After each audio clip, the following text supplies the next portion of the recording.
Hello guys, എല്ലാവർക്കും എൻ്റെ പുതിയ വീഡിയോയിലേക്ക് സ്വാഗതം. ഞാനിപ്പോൾ ഉള്ളത് കൊല്ലം ജില്ലയിലെ കൊട്ടാരക്കരയിലാണ്. ഇന്ന് ഇവിടെ നിന്നൊരു യാത്ര പോകാനാണ് ഞാൻ തീരുമാനിച്ചിരിക്കുന്നത്. കൊട്ടാരക്കരയിൽ നിന്ന് തമിഴ്നാട്ടിലെ ദിണ്ടുക്കൽ ജില്ലയിലെ പഴനിയിലേക്കാണ് ഇന്നത്തെ എൻ്റെ യാത്ര. അതുകൊണ്ട് രാവിലെ നേരത്തെ തന്നെ കൊട്ടാരക്കര KSRTC ബസ് സ്റ്റാൻഡിൽ എത്തിച്ചേർന്നു. സമയം ഇപ്പോൾ രാവിലെ 6:45 7:15 നമ്മുടെ ബസ് ഇവിടെ നിന്ന് പഴനിയിലേക്ക് പുറപ്പെടുന്നത്. ഇന്നും രാവിലെ കൊട്ടാരക്കരയിൽ നിന്നും 7:15 പുറപ്പെടുന്ന KSRTCയുടെ ഫാസ്റ്റ് പാസഞ്ചർ ബസ്സിലാണ് ഞാൻ പഴനിയിലേക്ക് പോകുന്നത്. നേരത്തെ തന്നെ സീറ്റ് ബുക്ക് ചെയ്തതുകൊണ്ട് സീറ്റ് പിടിക്കേണ്ട ടെൻഷനൊന്നുമില്ല. നമ്മുടെ ഈ ഒരു ബസ് രാവിലെ 7:15 കൊട്ടാരക്കരയിൽ നിന്നും പുറപ്പെട്ട് വൈകുന്നേരം 6:30 പഴനിയിലെത്തുന്നത്. ഒരു ദിവസത്തിൻ്റെ പകുതിയോളം സമയം നമ്മൾ ഈ ഒരു ബസ്സിൽ തന്നെയാണ് ചെലവഴിക്കുന്നത്. അങ്ങനെ നമ്മുടെ ബസ് ഇപ്പോൾ കൊട്ടാരക്കരയിൽ നിന്നും യാത്ര പുറപ്പെട്ടു. ഈ ഒരു ബസ്സിൽ ഓൺലൈൻ റിസർവേഷൻ ഉള്ളതുകൊണ്ട് തന്നെ ഞാൻ നേരത്തെ തന്നെ ടിക്കറ്റ് ബുക്ക് ചെയ്തിരുന്നു. കൊട്ടാരക്കരയിൽ നിന്നും പഴനിയിലേക്ക് ഒരാൾക്ക് 416 രൂപയാണ് ടിക്കറ്റ് വരുന്നത്. മൂന്നാറിലെ തേയിലത്തോട്ടങ്ങൾക്കിടയിലൂടെയും ചിന്നാർ വന്യജീവി സങ്കേതങ്ങളിലൂടെയുമൊക്കെയാണ് നമ്മുടെ ഈ ഒരു ബസ് കടന്നു പോകുന്നത്. അപ്പോൾ വേറിട്ടൊരു യാത്ര അനുഭവം കൂടിയായിരിക്കും ഈ ഒരു യാത്ര നമുക്ക് സമ്മാനിക്കുക. നമ്മുടെ ബസ്സിൻ്റെ റൂട്ട് എന്ന് പറയുന്നത് കൊട്ടാരക്കരയിൽ നിന്ന് തിരുവല്ല, ചങ്ങനാശ്ശേരി, കോട്ടയം, മൂവാറ്റുപുഴ, കോതമംഗലം, അടിമാലി, മൂന്നാർ, മറയൂർ, ഉദുമൽപേട്ട് വഴി പഴനിയിലേക്കാണ്. ഏകദേശം 340ഓളം കിലോമീറ്റർ ദൂരമുണ്ട് ഇനി ഇവിടെ നിന്ന് പഴനിയിലേക്ക്. അങ്ങനെ ഇപ്പോൾ നമ്മൾ അടൂർ ബസ് സ്റ്റാൻഡിലാണ് എത്തിയിരിക്കുന്നത്.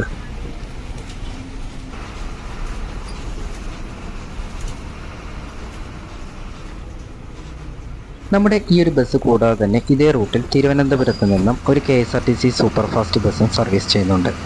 ആ ഒരു ബസ് രാത്രി 8:45 തിരുവനന്തപുരത്ത് നിന്ന് എടുത്ത് പിറ്റേ ദിവസം രാവിലെ 7 മണിക്കാണ് പഴനിയിലെത്തുന്നത്. നമ്മുടെ ഈ ഒരു ബസ് ഇനി പഴനിയിൽ നിന്ന് രാത്രി 2 മണിക്കാണ് തിരിക്കുന്നത്. രാത്രി 2 മണിക്ക് പഴനിയിൽ നിന്ന് എടുക്കുന്ന ഈ ഒരു ബസ് ഉച്ചയ്ക്ക് 12 മണിക്ക് കൊട്ടാരക്കരയിലെത്തുന്നു. രാത്രി 2 മണിക്ക് എടുക്കുന്ന ഈ ഒരു ബസ്സിൽ യാത്ര ചെയ്യുകയാണെങ്കിൽ മറയൂർ വന്യജീവി സങ്കേതത്തിൽ നിന്നും ധാരാളം വന്യജീവികളെ കാണാനുള്ള ചാൻസ് ഒക്കെ ഉണ്ട്. ഇപ്പോൾ നമ്മൾ പോയിക്കൊണ്ടിരിക്കുന്നത് MC റോഡിലൂടെയാണ്. തിരുവനന്തപുരത്ത് നിന്നും അങ്കമാലി വരെ 240ഓളം കിലോമീറ്ററാണ് ഈ MC റോഡിൻ്റെ നീളം. നമ്മൾ ഈ MC റോഡിലൂടെ യാത്ര ചെയ്യുമ്പോൾ ധാരാളം KSRTC ബസ്സുകൾ പാസ് ചെയ്യുന്നത് കാണാം. കേരളത്തിൻ്റെ വിവിധ ജില്ലകളിലെ ചെറുതും വലുതുമായ നഗരങ്ങളിൽ നിന്നും വരുന്ന ബസ്സുകളെല്ലാം ഒന്നുകിൽ കൊട്ടാരക്കരയിലോ തിരുവനന്തപുരത്തോ ആയിരിക്കും അവസാന സ്റ്റോപ്പ്.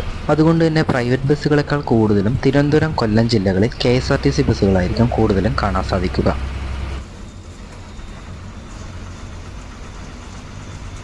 അങ്ങനെ ഇപ്പോൾ നമ്മൾ പന്തളത്താണ് എത്തിയിരിക്കുന്നത്.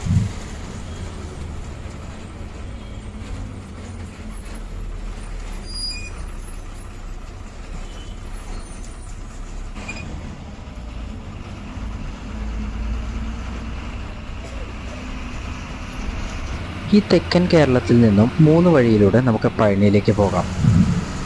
അതിലൊന്ന് കോട്ടയം, മൂവാറ്റുപുഴ, അങ്കമാലി, തൃശ്ശൂർ, പാലക്കാട്, പൊള്ളാച്ചി വഴിയും പിന്നൊന്ന് ഞാൻ ഈ പോകുന്ന കോട്ടയം, മൂവാറ്റുപുഴ, അടിമാലി, മൂന്നാർ, മറയൂർ, ഉദുമൽപേട്ട് വഴിയും മറ്റൊരു വഴി കോട്ടയം, കാഞ്ഞിരപ്പള്ളി, മുണ്ടക്കയം, കുമളി, കമ്പം, തേനി, പെരിയകുളം, പത്തൽക്കുണ്ട്, ഒട്ടൻചത്രം വഴിയുമാണ് പഴനിയിലേക്ക് പോകാവുന്ന വഴി. ഈ 3 റൂട്ടിലും KSRTC ബസ് സർവീസ് ചെയ്യുന്നുണ്ട്.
അതുപോലെ തന്നെ കൊട്ടാരക്കര കഴിഞ്ഞ് അടൂർ, പന്തളം, ചെങ്ങന്നൂർ, തിരുവല്ല, ചങ്ങനാശ്ശേരി ഈ നഗരങ്ങളൊക്കെ ഏകദേശം അടുത്തടുത്തായിട്ടാണ് സ്ഥിതി ചെയ്യുന്നത്.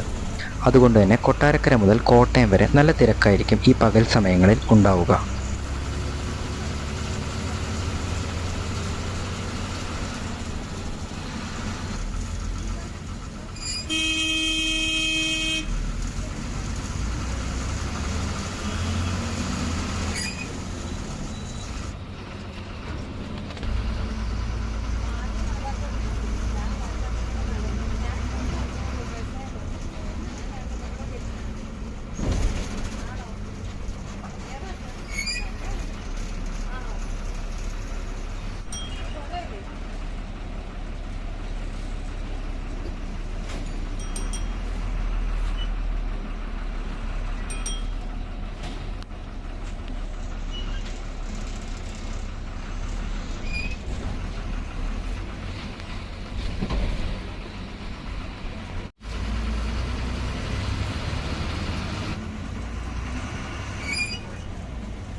ഇപ്പോൾ നമ്മൾ ചങ്ങനാശ്ശേരിയിലാണ് എത്തിയിരിക്കുന്നത്.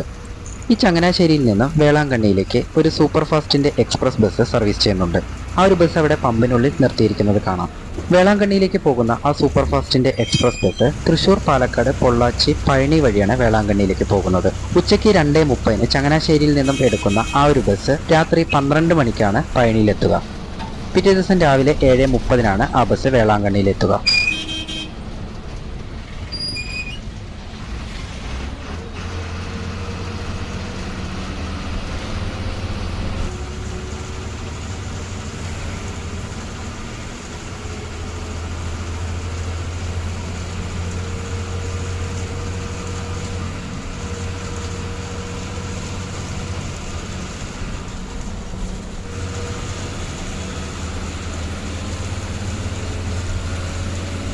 ഇപ്പോൾ നമ്മൾ കോട്ടയം നഗരത്തിലേക്ക് എത്തിക്കൊണ്ടിരിക്കുകയാണ്. ഈ കാണുന്ന കനാൽ കോട്ടയം ആലപ്പുഴ വാട്ടർവേ ആണ്. ഇവിടെ നിന്ന് ധാരാളം ബോട്ടുകൾ ആലപ്പുഴയിലേക്കും തിരിച്ചും സർവീസ് ചെയ്യുന്നുണ്ട്.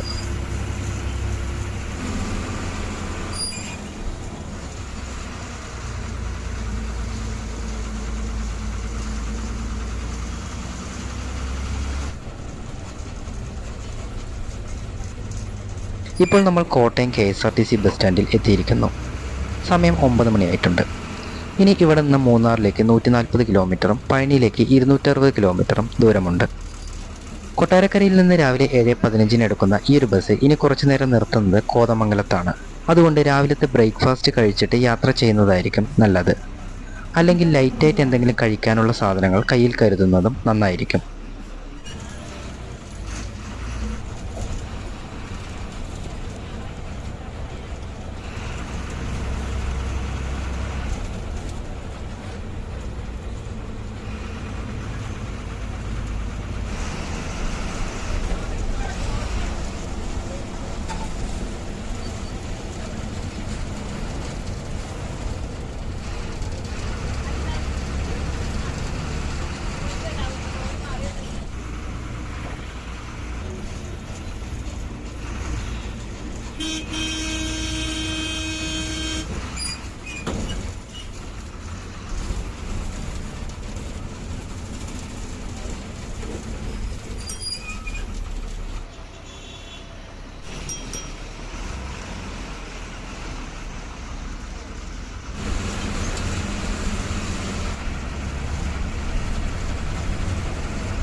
ഇപ്പോൾ നമ്മൾ മൂവാറ്റുപുഴ KSRTC ബസ് സ്റ്റാൻഡിലാണ് എത്തിയിരിക്കുന്നത്.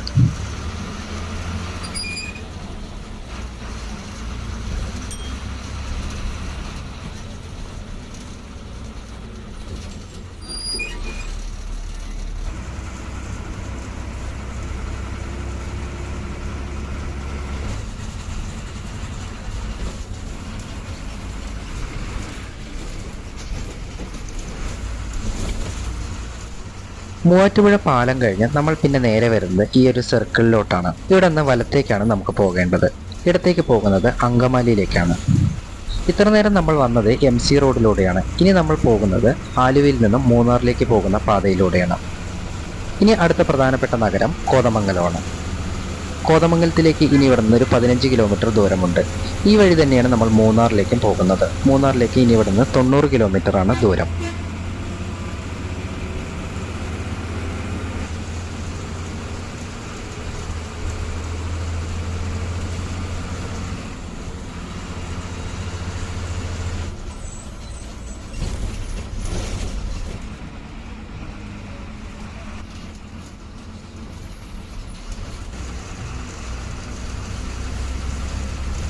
അങ്ങനെ ഇപ്പോൾ നമ്മൾ കോതമംഗലം KSRTC ബസ് സ്റ്റാൻഡിൽ എത്തിയിരിക്കുന്നു. സമയം ഇപ്പോൾ 11 മണിയായിട്ടുണ്ട്. ഇനി നമ്മുടെ ബസ്സിന് ഇവിടെ ഒരു 10 മിനിറ്റ് സ്റ്റോപ്പുണ്ട്. കൊട്ടാരക്കരയിൽ നിന്ന് എടുക്കുന്ന നമ്മുടെ ബസ് പിന്നെ കുറച്ചു നേരം നിർത്തുന്നത് ഇവിടെ കോതമംഗലത്താണ്. ഇനി ഡ്രൈവറോ കണ്ടക്ടറോ വേറെ ആരെങ്കിലും ആണെങ്കിൽ ഈ 10 മിനിറ്റ് ചിലപ്പോൾ മൂവാറ്റുപുഴയിലായിരിക്കും നിർത്തുക.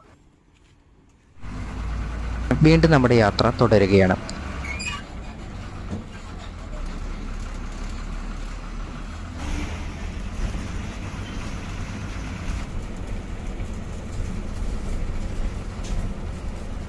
കോതമംഗലം കഴിഞ്ഞ് യാത്ര തുടരുമ്പോൾ മുമ്പ് ഞാൻ അട്ടപ്പാടി ആനക്കട്ടി വഴി മേട്ടുപ്പാളയത്തിലേക്ക് പോയ യാത്രയാണ് എനിക്ക് ഓർമ്മയിൽ വരുന്നത്. ഏകദേശം ഇതുപോലുള്ള സ്ഥലങ്ങൾ തന്നെയായിരുന്നു അവിടെയും.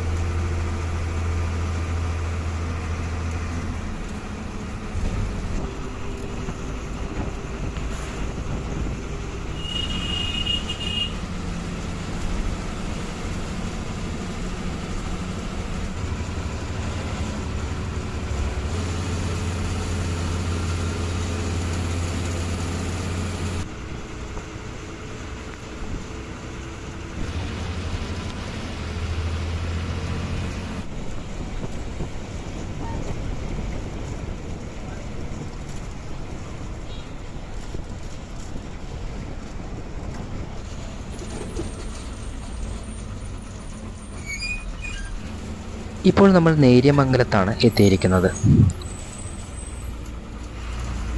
നേരെ മുന്നിൽ കാണുന്നതാണ് ഫേമസ് ആയ നേര്യമംഗലം പാലം. ഹൈറേഞ്ചിൻ്റെ കവാടം എന്നാണ് ഈ ഒരു പാലം അറിയപ്പെടുന്നത്. പെരിയാറിന് കുറുകെ 1935 ഈ ഒരു പാലം നിർമ്മിച്ചത്. ഏകദേശം 89 വർഷത്തോളം പഴക്കമുണ്ട് ഈ ഒരു പാലത്തിന്. ഈ പാലം കഴിഞ്ഞ് നമ്മൾ നേരെ പ്രവേശിക്കുന്നത് ഇടുക്കി ജില്ലയിലേക്കാണ്. ഇനി ഇവിടെ മുതൽ മലകയറ്റം തുടങ്ങുകയാണ്. മല കയറി വേണം നമ്മൾ അടുത്ത പ്രധാനപ്പെട്ട നഗരമായ അടിമാലിയിലെത്താൻ.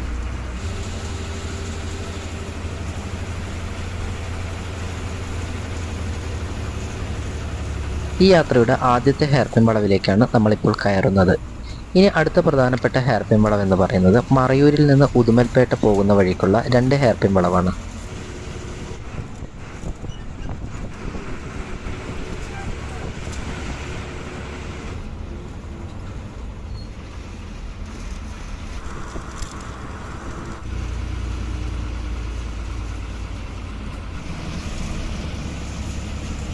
മൂന്നാറിലേക്ക് പോകുന്ന ഈ റോഡിലെ ഫേമസ് ആയ വാട്ടർഫാൾസ് ആണ് ഈ ഇടതുവശത്ത് കാണുന്ന ചീയപ്പാറ വാട്ടർഫാൾസ്. ഇപ്പോൾ വേനൽക്കാലമായതുകൊണ്ട് വെള്ളം കുറവാണ്. ഇതുകൂടാതെ തന്നെ വാളറ എന്നൊരു വാട്ടർഫാൾസും ഇതിനടുത്ത് തന്നെ ഉണ്ട്.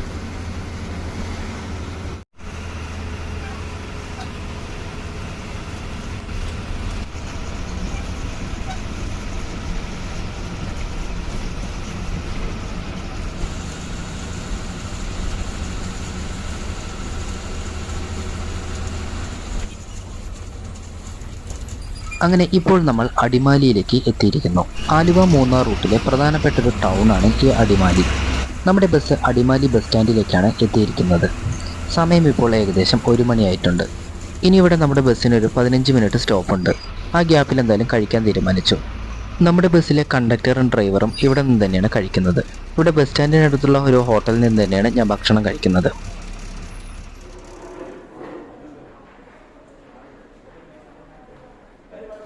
അങ്ങനെ ഭക്ഷണമൊക്കെ കഴിച്ച് ഇപ്പോൾ വെളിയിലിറങ്ങി. ഇനി അടുത്ത പ്രധാനപ്പെട്ട നഗരം മൂന്നാറാണ്. മൂന്നാറിലേക്ക് ഇനി ഇവിടെ നിന്നൊരു 25 കിലോമീറ്റർ ദൂരമുണ്ട്. ഇനി ഇവിടം മുതലാണ് നമ്മുടെ ഈ ഒരു യാത്രയുടെ യഥാർത്ഥത്തിലുള്ള ഭംഗി ആസ്വദിക്കാൻ പറ്റുക. കാരണം മൂന്നാറിലെ തണുപ്പും തേയിലത്തോട്ടങ്ങളും ഒക്കെ കാണാൻ പോകുന്നത് ഈ അടിമാലിയിൽ നിന്നുള്ള യാത്രയിലാണ്. നമ്മുടെ ഈ ഒരു ബസ് പഴനിയിലേക്ക് പോകുന്ന ബസ്സാണെങ്കിലും കാര്യമായിട്ടുള്ള തിരക്കൊന്നും തന്നെ ബസ്സിലില്ല. ഒരു ഒഴിവ് ദിവസമല്ല ഞാൻ ഈ യാത്ര ചെയ്യുന്നത്, അതുകൊണ്ടായിരിക്കാം അധികം തിരക്കില്ലാത്തത്. പഴനിയിലെ വിശേഷപ്പെട്ട ദിവസങ്ങളിൽ ഈ ഒരു ബസ്സിൽ നല്ല തിരക്കുണ്ടാകുമെന്നാണ് എനിക്ക് തോന്നുന്നത്. അങ്ങനെ ഇനി നമ്മൾ അടിമാലിയിൽ നിന്നും യാത്ര തുടങ്ങുകയാണ്. അടിമാലിയിൽ നിന്ന് നമുക്ക് മൂന്നാറിലേക്ക് 2 വഴിയിലൂടെ യാത്ര ചെയ്യാൻ പറ്റും. ഒന്ന് ആനച്ചാൽ വഴിയും പിന്നൊന്ന് കല്ലാർ വഴിയും. അതിലെ ആനച്ചാൽ വഴിയാണ് ഏറ്റവും മനോഹരമായ റൂട്ട്. നമ്മളിപ്പോൾ പോകുന്നത് കല്ലാർ വഴിയാണ്.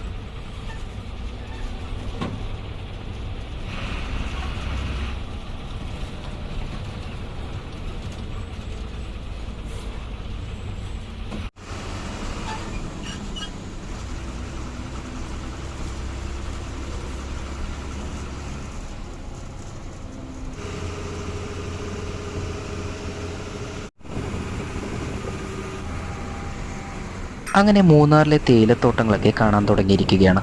ആ താഴെ കാണുന്ന വഴി നമ്മൾ നേരത്തെ പറഞ്ഞ അടിമാലിയിൽ നിന്ന് ആനച്ചാൽ വഴി മൂന്നാറിലേക്ക് പോകുന്ന വഴിയാണ്. പള്ളിവാസൽ ജലവൈദ്യുത പദ്ധതിയുടെ പെൻസ്റ്റോക്ക് പൈപ്പുകളാണ് ആ കാണുന്നത്.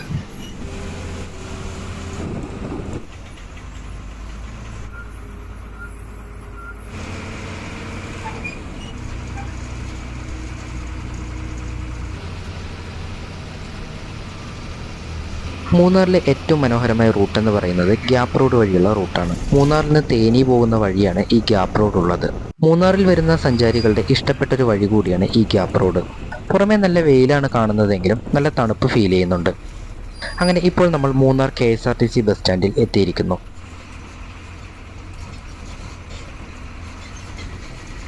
ഇവിടെ അധികം ആളൊന്നും ഇറങ്ങാനില്ലായിരുന്നു. ഇനി ഇവിടെ നിന്ന് നമ്മൾ നേരെ മൂന്നാർ ടൗണിലേക്കാണ് പോകുന്നത്. ടൗണിൽ പോയി ഏകദേശം ഒരു 10 മിനിറ്റിന് ശേഷമാണ് പിന്നെ യാത്ര ആരംഭിക്കുന്നത്.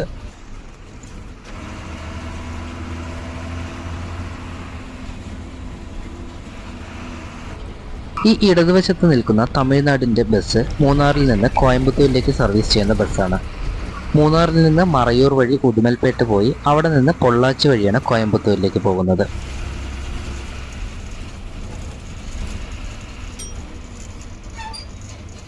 അങ്ങനെ ഇപ്പോൾ നമ്മൾ മൂന്നാർ ടൗണിലേക്കാണ് എത്തിയിരിക്കുന്നത്. ഇനി ഇവിടെ നിന്ന് ഒരു 10 മിനിറ്റിന് ശേഷമാണ് ബസ് യാത്ര തുടരുക.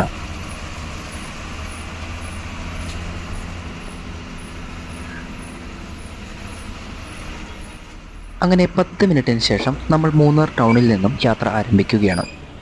ഇനി ഇവിടെ നിന്ന് അങ്ങോട്ട് ഒരുപാട് വളവുകളോട് കൂടിയ മനോഹരമായ റോഡിലൂടെയാണ് നമ്മൾ പോകുന്നത്.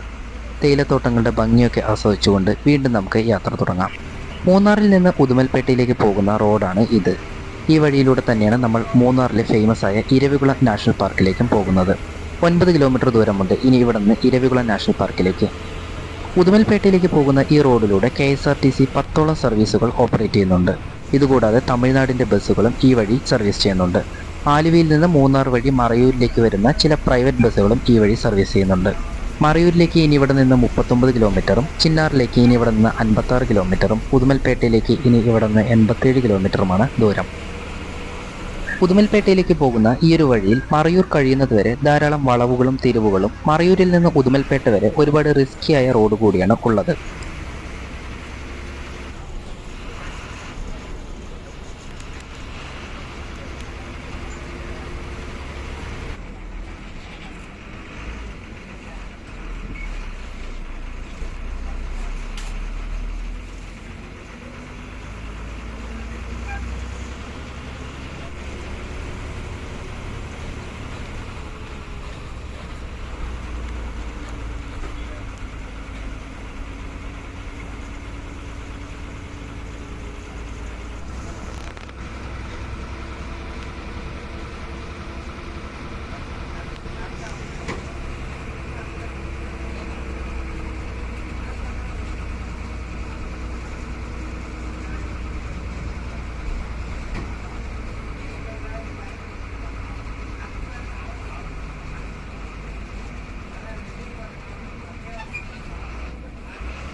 ഈ ഇടതുവശത്ത് കാണുന്നതാണ് ഇരവികുളം നാഷണൽ പാർക്ക്.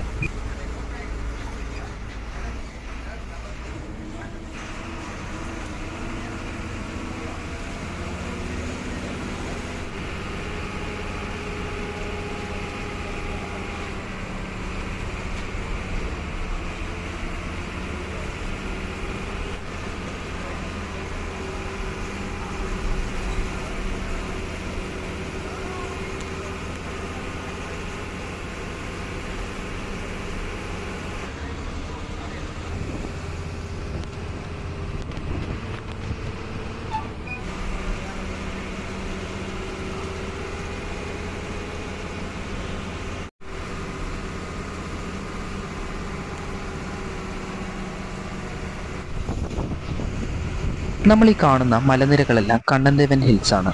മൂന്നാറിലെ തന്നെ ഏറ്റവും മനോഹരമായ ഹിൽസാണ് ഈ കണ്ണൻദേവൻ ഹിൽസ്.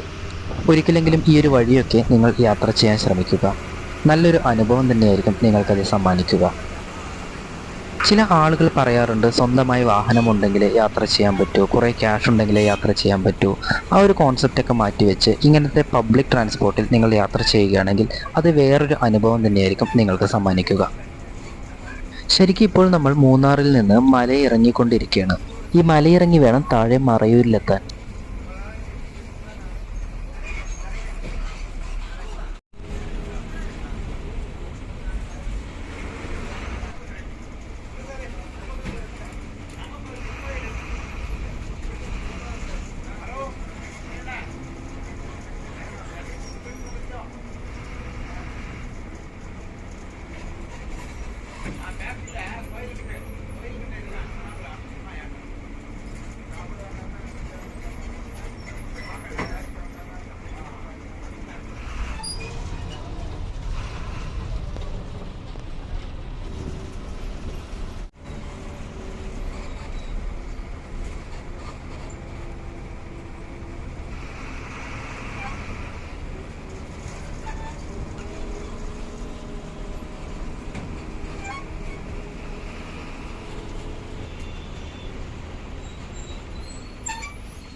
ഈ പോകുന്ന ബസ് മറയൂരിൽ നിന്ന് എറണാകുളത്തേക്ക് പോകുന്ന പ്രൈവറ്റ് ബസ്സാണ്.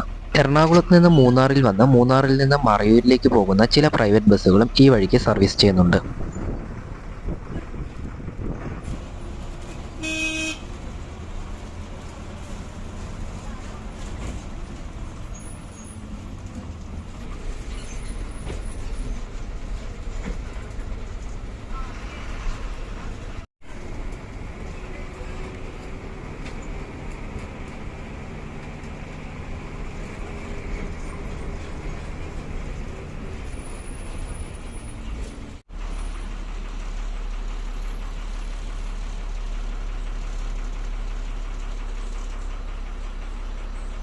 ഇപ്പോൾ നമ്മൾ ഗുണ്ടുമല എന്ന് പറയുന്ന ഒരു ഏരിയയിലേക്കാണ് എത്തിയിരിക്കുന്നത്. അവിടുത്തെ ഫേമസ് ആയിട്ടുള്ള ഒരു ടീ ഫാക്ടറിയാണ് ഈ ഇടതുവശത്ത് കാണുന്നത്. ഇതിനടുത്തുകൂടെയൊക്കെ പോകുമ്പോൾ തന്നെ നല്ല തേയിലയുടെ മണം അടിക്കുന്നുണ്ട്.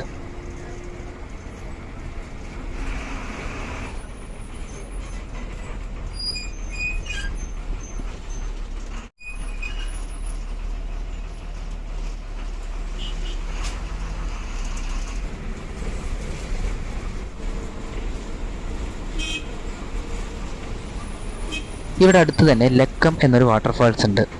ഈ വഴിയിലൂടെയുള്ള പ്രധാനപ്പെട്ട ഒരു വാട്ടർഫാൾസ് ആണ് ആ ലക്കം വാട്ടർഫാൾസ്.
ഇപ്പോൾ നമ്മൾ മറയൂരിലേക്ക് എത്തിക്കൊണ്ടിരിക്കുകയാണ്. ഈ ചുറ്റും കാണുന്ന മരങ്ങളൊക്കെ മറയൂരിലെ ഫേമസ് ആയ ചന്ദന മരങ്ങളാണ്. 1980-90 കാലഘട്ടം മുതലുള്ള ചന്ദന മരങ്ങളാണ് ഇവിടെ ഉള്ളത്. ഈ ചന്ദന മരങ്ങൾ മുറിച്ചു കടത്തുന്നതിനെ കുറിച്ചുള്ള വാർത്തകളൊക്കെ ടി വിയിൽ കണ്ടത് ഈ വഴിയിലൂടെ പോകുമ്പോൾ ഞാൻ ഓർക്കുന്നു.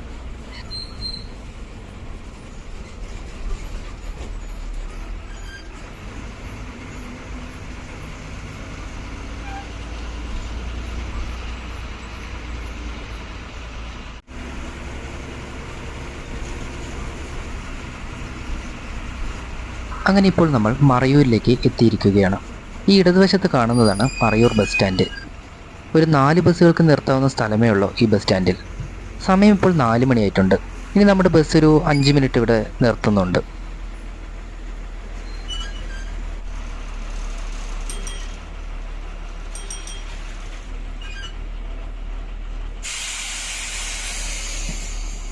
അങ്ങനെ ഒരു ചായയൊക്കെ കുടിക്കാൻ വേണ്ടി ഞാൻ ബസ്സിൽ നിന്ന് ഇറങ്ങി. ഇവിടെ നമ്മുടെ ബസ്സിൻ്റെ അടുത്ത് നിൽക്കുന്ന ഈ ഒരു ബസ് ആലുവയിലേക്ക് പോകുന്ന ബസ്സാണ്. ഏകദേശം 149 കിലോമീറ്റർ ഉണ്ട് ഇനി ഇവിടെ നിന്ന് ആലുവയിലേക്ക്. കൊട്ടാരക്കരയിൽ നിന്ന് തുടങ്ങിയ നമ്മുടെ യാത്ര ഏകദേശം 9 മണിക്കൂർ പിന്നിട്ടിരിക്കുന്നു. ഞാൻ ആദ്യമായിട്ടാണ് ഇത്രയും നേരം ഒരു ബസ്സിൽ തന്നെ ഒരു സ്ഥലത്ത് നിന്ന് മറ്റൊരു സ്ഥലത്തേക്ക് യാത്ര ചെയ്യുന്നത്. അങ്ങനെ ചായ കുടിയൊക്കെ കഴിഞ്ഞ് വീണ്ടും നമ്മുടെ യാത്ര തുടരുകയാണ്. ഇനി ഇവിടെ നിന്ന് ഉദുമൽപേട്ടയിലേക്ക് 46 കിലോമീറ്ററും പഴനിയിലേക്ക് 73 കിലോമീറ്ററും ദൂരമുണ്ട്. മറയൂരിലെ ചന്ദനമരം പോലെ തന്നെ ഫേമസ് ആയ മറ്റൊരു സാധനമാണ് മറയൂർ ശർക്കര. അത് ഇവിടുത്തെ കടകളിൽ വിൽക്കാൻ വെച്ചിരിക്കുന്നതൊക്കെ കണ്ടിരുന്നു. ഇനി ഇവിടെ മുതൽ വീതി കുറഞ്ഞതും റിസ്കിയുമായ റോഡാണ്.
ഈ ബസ് ഉദുമൽപേട്ടയിൽ നിന്ന് മൂന്നാറിലേക്ക് പോകുന്ന ബസ്സാണ്.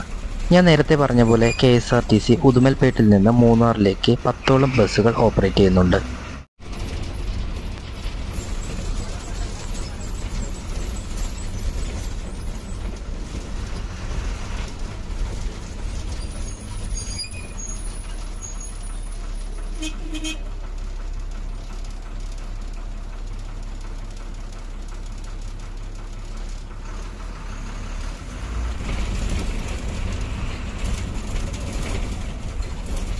അങ്ങനെ ഇപ്പോൾ നമ്മൾ കേരളത്തിൻ്റെ അതിർത്തിയിലുള്ള ചെക്ക് പോസ്റ്റിലേക്ക് എത്തിയിരിക്കുകയാണ്.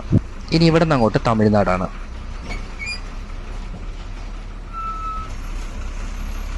ഈ കാണുന്ന പാലം കഴിയുന്നതോടുകൂടി നമ്മൾ നേരെ തമിഴ്നാട്ടിലേക്കാണ് പ്രവേശിക്കുന്നത്. തമിഴ്നാടിൻ്റെ ചെക്ക് പോസ്റ്റാണ് ഈ കാണുന്നത്. നമ്മൾ ഇത്ര നേരം കേരളത്തിലൂടെ വന്നത് ചിന്നാർ വന്യജീവി സങ്കേതത്തിലൂടെയാണ്. തമിഴ്നാട് കടന്നതും ഇനി നമ്മൾ പോകുന്നത് ആനമല ടൈഗർ റിസർവിലൂടെയാണ്. നമ്മുടെ ഈ ഒരു ബസ്സിന് പഴനിയിൽ നിന്ന് കൊട്ടാരക്കരയിലേക്ക് തിരിച്ചു വരുന്നത് രാത്രി 2 മണിക്കാണ്. രാത്രി ഈ വനത്തിലൂടെയുള്ള യാത്രയിൽ ധാരാളം വന്യജീവികളെ കാണാനുള്ള ചാൻസൊക്കെ കൂടുതലാണ്.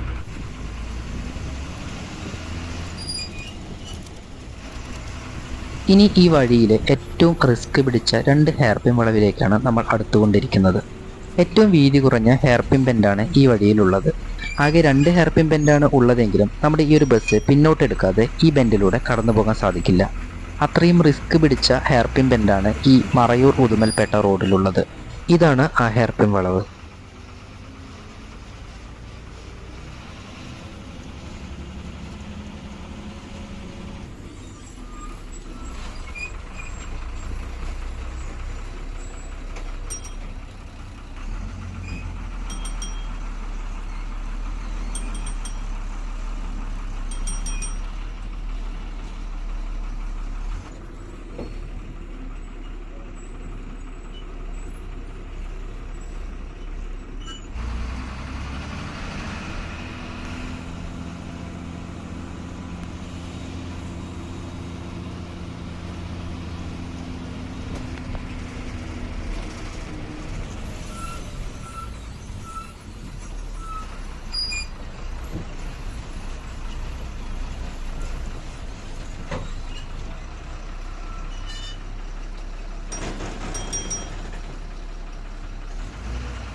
നമ്മൾ ഈ വലതുഭാഗത്ത് കാണുന്ന ജലാശയത്തിൻ്റെ ഒരു ഭാഗം അമരാവതി ഡാമിൻ്റെ ഭാഗമാണ്. ഉദുമൽപേട്ടയിൽ നിന്ന് 25 കിലോമീറ്ററാണ് ഈ അമരാവതി ഡാമിലേക്കുള്ള ദൂരം.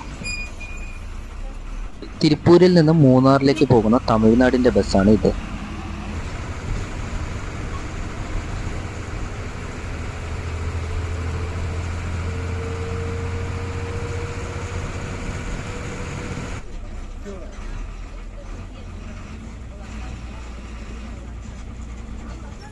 അങ്ങനെ ഈ ഒരു ചെക്ക് പോസ്റ്റ് കഴിയുന്നതോടുകൂടി നമ്മൾ ആനമല ടൈഗർ റിസർവ് അവസാനിച്ച് തമിഴ്നാട്ടിലെ ഗ്രാമങ്ങളിലേക്ക് കടക്കുകയാണ്.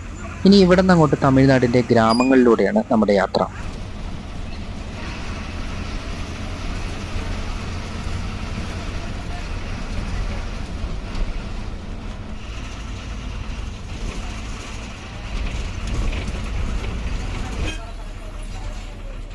ഈ ഒരു ജംഗ്ഷനിൽ നിന്നും വലത്തേക്ക് ഒരു 5 കിലോമീറ്റർ പോയാൽ ഞാൻ നേരത്തെ പറഞ്ഞ അമരാവതി ഡാമിലേക്ക് എത്തിച്ചേരാം. ഈ ഉദുമൽപേട്ട ഭാഗത്തെ ഫേമസ് ആയിട്ടുള്ളൊരു ഡാമാണ് ഈ അമരാവതി ഡാം.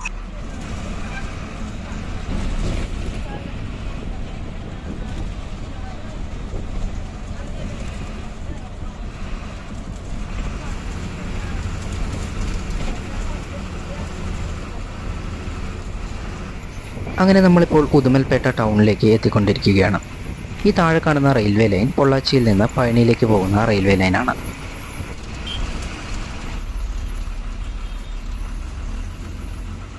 അങ്ങനെ നമ്മൾ ഉദുമൽപേട്ട ടൗണിലേക്ക് എത്തിയിരിക്കുന്നു.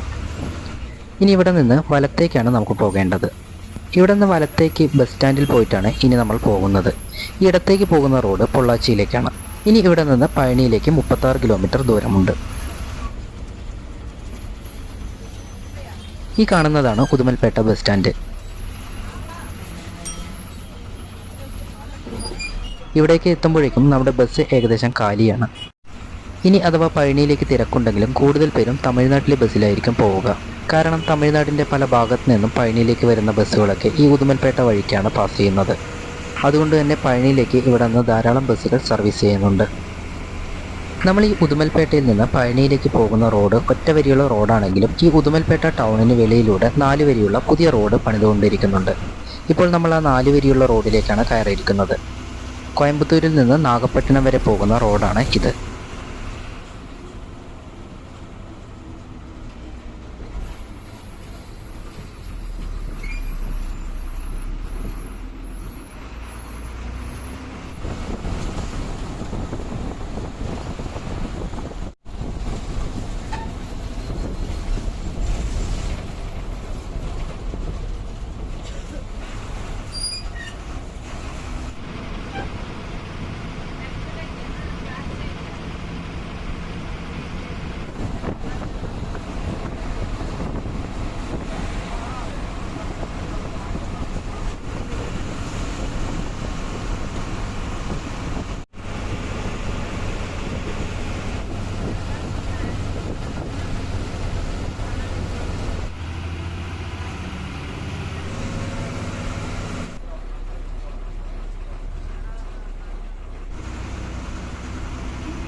അങ്ങനെ നമ്മളിപ്പോൾ പഴനി നഗരത്തിലേക്ക് എത്തിയിരിക്കുന്നു. നമ്മുടെ ബസ്സിൻ്റെ അവസാന സ്റ്റോപ്പ്.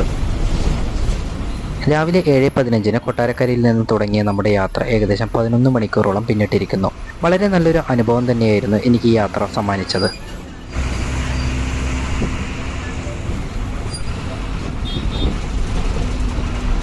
ഇനി ഇവിടെ നിന്ന് ഞാൻ നേരെ പോകുന്നത് എൻ്റെ നാടായ പാലക്കാട്ടിലേക്കാണ്. 7 മണിക്ക് ഇവിടെ നിന്നൊരു ട്രെയിനുണ്ട്. അതിൽ തന്നെയാണ് ഞാൻ പോകാൻ തീരുമാനിച്ചിരിക്കുന്നത്. അങ്ങനെ മനോഹരമായി ഡ്രൈവ് ചെയ്ത നമ്മുടെ ഡ്രൈവർ ചേട്ടനെ താങ്ക്സ് ഒക്കെ അറിയിച്ചുകൊണ്ട് ഞാൻ ഈ പഴനിയിൽ ഇറങ്ങി. ഇനി ഞാൻ നേരെ പോകുന്നത് റെയിൽവേ സ്റ്റേഷനിലേക്കാണ്. അപ്പോൾ ഈ ഒരു വീഡിയോ നിങ്ങൾക്ക് എല്ലാവർക്കും ഇഷ്ടമായെന്ന് വിചാരിക്കുന്നു. ഇഷ്ടമായാലൊന്ന് ലൈക്ക് ചെയ്യുക. അടുത്ത വീഡിയോയിൽ കാണുന്നതുവരെ ബൈ.